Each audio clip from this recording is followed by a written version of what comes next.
Hi guys! இன்னைக்கு நம்ம high school friend me அப்படின்ற இந்த ஐபிஎல் ட்ராமாவோட 10th எபிசோட் தான் பார்க்க போகிறோம். ஓப்பனிங் சீன்லேயே இந்த ப்ராங்க பிடிச்சி இந்த ஃபோட்டோலாம் பிடிச்சி மிரட்டினாங்களே, அதுக்காக ஷின்னு வந்து எப்புட்றா ஏன் ஸ்கூல் பிள்ளைங்க பிடிச்சி மிரட்டுவா அப்படின்னு சொல்லிட்டு அப்படியே சண்டைக்கு போயிட்டுருக்காங்க. செயின்ட் வந்து சண்டை போடாதீங்கடா அப்படின்னு சொல்லி பிரித்து விட்டுட்ருக்கான். என்ன நீ அவனுக்கு வக்காலத்து வாங்க வந்திருக்கியா அப்படின்னு சொல்லிட்டு இந்த பக்கத்து கிளாஸ் பையன் கேட்க, இங்கே ஷின்னு ஒரு மாதிரி கோவமாக தான் இருக்கான். ஏய் அவன் நம்ம கிளாஸ் பிள்ளைய போய் வம்பிழுத்துருக்கான் அப்படின்னு சொல்லி கேட்க, அதெல்லாம் இருக்கட்டும், எதாக இருந்தாலும் பேசி தீர்த்துக்கலாம், நம்ம பாட்டு கடிச்சிட்டு வந்தா எப்படி அப்படின்னு சொல்லிட்டு நம்ம செயின்ட்டு கேட்க, அங்கே சார்ஜன் வேற ஆமாம்மா இதுக்கோ நமக்கு பனிஷ்மெண்ட்லாம் கிடைக்கும் அப்படின்னு சொல்லிட்டு ஒரு மாதிரி அழுதுகிட்டு கிடக்கான். இதை இதோட நிறுத்திக்கலாம், அதுக்கப்புறமேட்டுக்கு நமக்கு தான் பிரச்சனை அப்படின்னு சொல்லிட்டு நம்ம சார்ஜன் அழுதுட்டு இருக்கா. அவனுங்க அடிக்க வந்துட்டாங்க. இன்னும் சும்மா இருக்க மாதிரிலாம் இல்லை, திரும்ப அடிக்க போயிட்டான். இந்த பிள்ளைங்களா என்னன்னா எதுக்கு இவங்களாம் அடிச்சுக்கிட்டு இருக்காங்க அப்படின்ற மாதிரி அவளுக்கு எதுவும் தெரியாத மாதிரி நின்றுட்டு இருக்காளுங்க. இப்படி இந்த சம்பவம் நம்ம அசிஸ்டன்ட் பிரின்சிபல் வரைக்கும் வந்துருச்சு. அவன் என்னன்னா நான் ஒரு இன்னசென்ட்டு, எனக்குலாம் எதுவும் தெரியாது அப்படின்னு சொல்லிட்டு அப்புறம் வேறு ஆகிட்டு இருக்கான். அந்த ப்ராங் இருக்கால்ல, அவன் சொல்லிட்டு இருக்கா இந்த மாதிரி என்ன மிரட்டினாங்க அப்படின்னு சொல்லிட்டு. ஆக்சுவலி ஃப்ரெண்ட்ஸும் வந்து இந்த மாதிரி சொல்லியிருக்காளுங்க. அதனால வந்து இதெல்லாம் சரிப்பட்டு வராது அப்படின்னு சொல்லிட்டு அவன் மொபைல்லாம் செக் பண்ணி பார்க்குறப்ப தான் தெரியுது இவளுக்கு வந்து உஷாரவே ஆல்ரெடி எடுத்து வச்சிருக்காளுங்க. அவன் மிரட்டுறதை வந்து புள்ளி பண்ணுறது எல்லாத்தையும் ஃபோட்டோ வீடியோஸ்லாம் எடுத்து வச்சிருக்காளுங்க, எப்படியாவது சாட்டை காமிக்கணும் அப்படின்னு சொல்லிட்டு. எப்படியோ சொல்லி அவளை வந்து காப்பாற்றியாச்சு. அவளோட அந்த ஃபோட்டோஸ்லாம் டெலிட் பண்ண வச்சாச்சு. இந்த ப்ராப்ளம் அதோட முடிஞ்சிச்சு அப்படின்னு சொல்லி யோசிச்சுருந்தா. இப்போ ஆக்சுவலி வந்து நம்ம பீட்டாவோட புக்ஸில் ஒரு மாதிரி பிங்க் கலரில் வந்து பெயிண்ட் கொட்டி நினச்சி விட்ருப்பாள். அதனால வந்து அவகிட்ட சாரி கேட்கலாம் அப்படின்னு சொல்லிட்டு அவளை வந்து நம்ம ஈவை கூட்டிகிட்டு வர சொல்லிவிட்டு அவகிட்ட கேட்டுட்டு இருக்கும்போது, சாரிப்பா அவளுக்கே தெரியாது அவளை இந்த மாதிரி பண்ண சொல்லியிருக்காங்க அப்படின்னு சொன்னேன். இந்த பீட்டா போனால் போகுது போ அப்படின்னு சொல்லி வந்து பார்த்தா, ஓ அப்படியா, இப்போ எனக்கு யார் நோட்ஸ் எழுதி தருவா, இப்போ கிளாஸ் ஃபஸ்ட்டு வாங்கலன்னா யார் கிளாஸ், எனக்கு தானே லாஸு, நல்ல யூனிவர்சிட்டியில் போக வேண்டிய ஆள் தானே, இப்படிலாம் பண்ணுறீங்களா அப்படின்னு சொல்லிட்டு அவள் பாட்டுக்கு வாயில் வரதெல்லாம் கத்த ஆரம்பிச்சிட்டா. பக்கத்தில் இருக்க ஈவுக்கே வந்து ஒரு மாதிரி கஷ்டமாக தான் இருக்குது. சாரி சாரி அவள் ஏதோ எமோஷனில் கத்துட்டா, நீங்கள் எதுவும் மனசில் வச்சுக்காதீங்க அப்படின்னு சொல்லிட்டு அவள் சொல்லிட்டு போக, விட்ரி விட்ரி அவளை பற்றிலாம் நீ ஒன்றும் கவலைப்படாது அப்படின்னு சொல்லிட்டு ஃப்ரெண்ட்ஸ்லாம் கொஞ்சம் ஆறுதல் சொல்லிட்டு இருக்காளுங்க. இங்கே நம்ம ஷின் இருக்கான்ல, கூட செயின்ட்டையுமே கூட்டிகிட்டு வந்துட்டு அந்த பையன் இருப்பான்ல வம்பில் திருந்தான்ல, அவனை போட்டு நல்லா வெளுன்னு வெளுத்திட்டு இருக்கான். அப்படியே நம்ம சங்ஸா இருக்கார்ல, அவர் வந்து இப்போ என்னடி பார்ப்போம் அப்படின்னு சொல்லிட்டு கூப்பிட, அவனும் வந்து மூஞ்சில் வச்ச மாதிரி இருக்கு. அதை வந்து நம்ம ஜான் மேம் இருக்காங்களா, அவங்க ரெக்கார்ட் பண்ணிக்கிட்டு இருக்காங்க. இதுக்கப்புறம் எப்படியும் அவன் வந்து நம்ம ப்ராங்க் வம்புலுக்கு போகிறான் அப்படின்னு சொல்லி தெரிஞ்சு போச்சு. அதனால தான் நாங்கள் வந்து இதை ஆல்ரெடி ரெடியாக செட் பண்ணியிருக்கோம் அப்படின்னு சொல்லிட்டு நம்ம சங்ஸா சொல்லலாம். அப்படியே ஆடி போயிட்டான். இன்னது இது இப்படியெல்லாம் ரெடி பண்ணுறீங்க அப்படின்னு சொல்லிட்டு இருக்க. ஏன்னா முன்னாடி அது ஸ்கூல் பிள்ளைங்களும் வந்து இவன் வம்புல்ட்டு மாதிரி இருக்கும், இப்போ சாரி அடிச்சிட்டான்னு சொல்லிட்டு பெரிய சம்பவம் ஆயிரும் அப்படின்னு சொல்லிட்டு இவனை பிடிச்சி மிரட்டி விட்டுட்டு இருக்க. அதுக்கப்புறமேட்டுக்கு நீ அவன் தொல்லை பண்ண மாட்டாமா அப்படின்ற மாதிரி ப்ராங்க் சொல்லி அமுச்சு விட்டுட்டாங்க. நம்ம சின்ன கூட இப்போ செயின்ட்டு தான் வந்து ட்ராப் பண்ணிட்டுலாம் போகிறான். அப்புறம் வீட்டுக்கு பத்திரமா போயிடுவேல அப்படின்னு சொல்லிட்டு வாசல் கேட்க, அப்புறம் என்னை நம்பினதுக்கு ரொம்ப நன்றி அப்படின்னு சொல்லிக்கிட்டு இருக்கான். எது ஒன்று நம்பினா நான் என்ன தாண்டா நம்பினா அப்படின்னு சொல்லிட்டு நம்ம ஷின் சொல்ல, சரி சரி எப்படியோ என்னை நம்பினல அப்படின்னு சொல்லிட்டு நம்ம செயின்ட் அங்கேருந்து கிளம்பிட்டு இருக்க.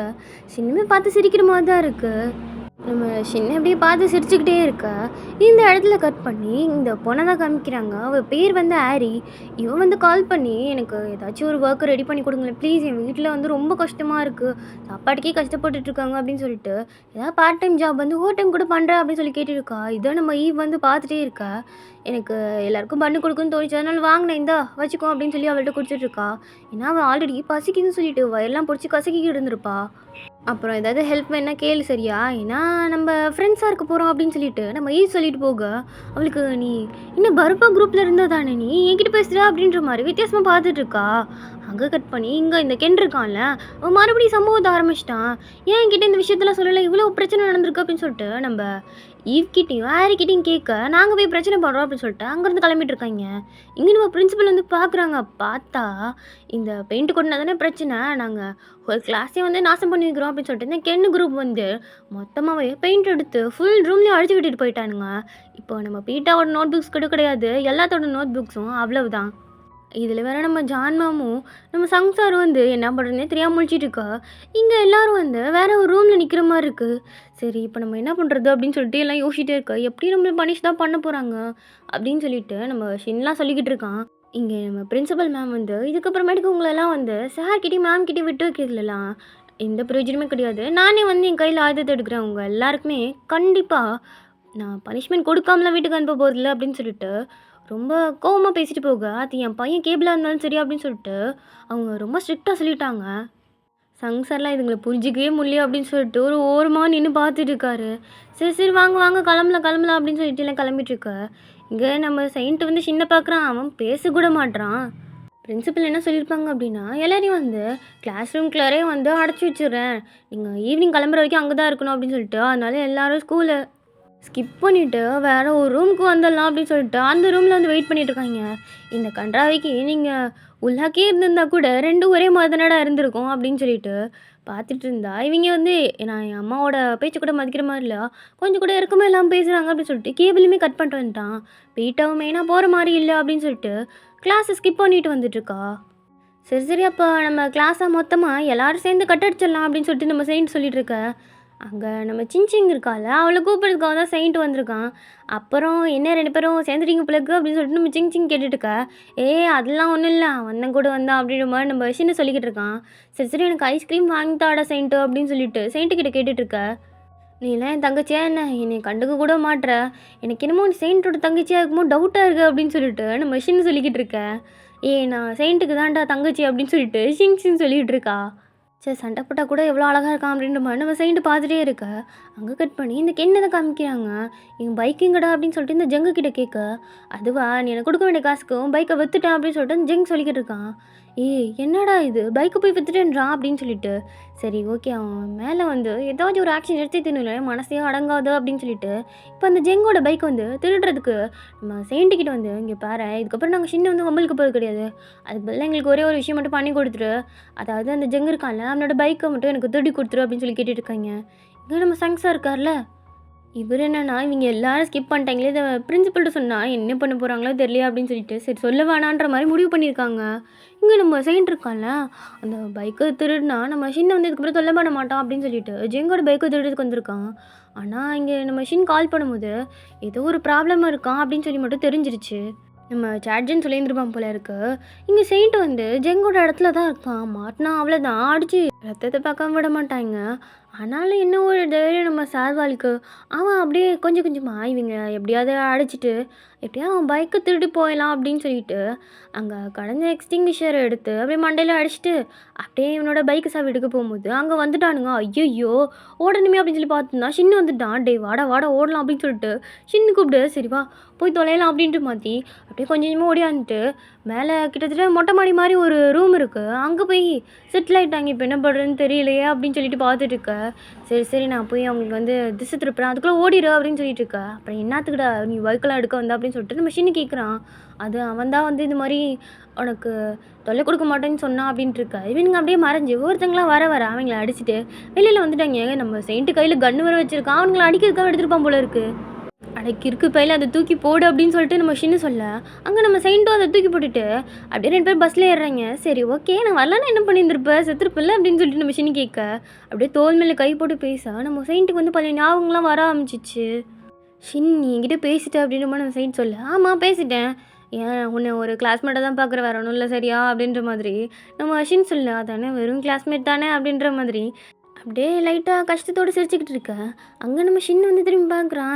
இது கூட உனக்கு புரியலையா அப்படின்ற மாதிரி அப்படியே நம்ம செயின்ட்டும் ஷின்னு வந்து நம்ம ஷின்னோட வீட்டுக்கு நடந்து வந்துட்டுருக்க. சரி சரி, எனக்கு ஒன்றும் பிரச்சனை இல்லை, உன் காலில் எதுவும் அடிப்படலையா அப்படின்னு சொல்லிட்டு நம்ம ஷின்னுக்கிட்ட கேட்டு, அதெல்லாம் ஒன்றும் இல்லை நான் பார்த்துக்குறேன் அப்படின்னு சொல்லிட்டு நம்ம ஷின்னு வந்து வீட்டுக்கு போகிறதுக்கு முன்னாடி, சரி ஓகே நான் உனக்கு ஹெல்ப் பண்ணிட்டேன் அப்படின்றதுனால நீ ஒன்றும் தப்பாலாம் எடுத்துக்க வேணாம், என் ஃப்ரெண்டுலாம் நினச்சிக்காத, வெறும் கிளாஸ்மேட்டு தான் அப்படின்னு சொல்லிட்டு நம்ம ஷின் சொல்லிட்டு இருக்கும்போது, நீ இன்னும் மாறவே இல்லை அப்படின்ற மாதிரி சொல்கிறான்.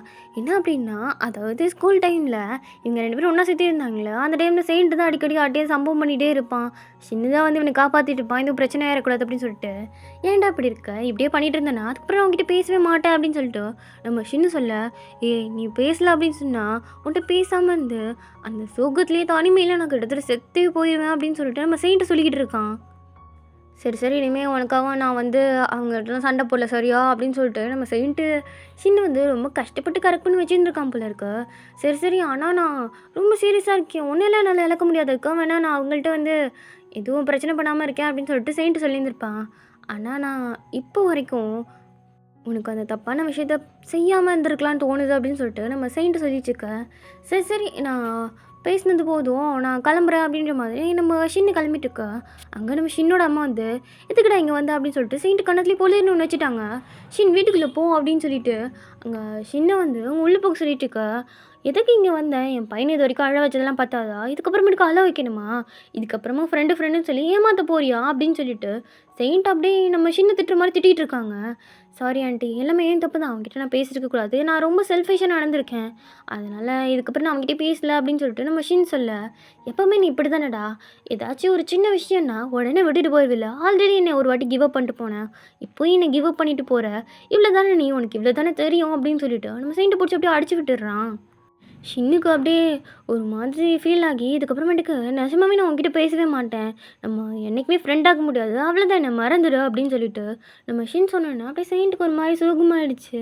சரி கொஞ்ச நேரம் தான் சந்தோஷமாக இருந்தோம், அதுக்குள்ளே என்ன இப்படி ஆயிடுச்சு அப்படின்னு சொல்லிட்டு ரொம்ப கஷ்டப்பட்டு அவன் கோவத்தெல்லாம் கண்ட்ரோல் பண்ணிகிட்டு இருக்கான். இருந்தாலும் வேறு வழி இல்லை அப்படின்னு நம்ம ஷின்னை கடைசியாக பார்த்துட்டு அப்படியே அங்கே வந்து நகர்ந்து போகிறதோட இந்த எபிசோட் முடியுது. நெக்ஸ்ட் எபிசோட்லாம் பார்க்கறக்காக நம்ம சேனல் சப்ஸ்கிரைப் பண்ணிவிட்டு அப்படியே ஒரு லைக் மட்டும் போட்டு போயிருங்க.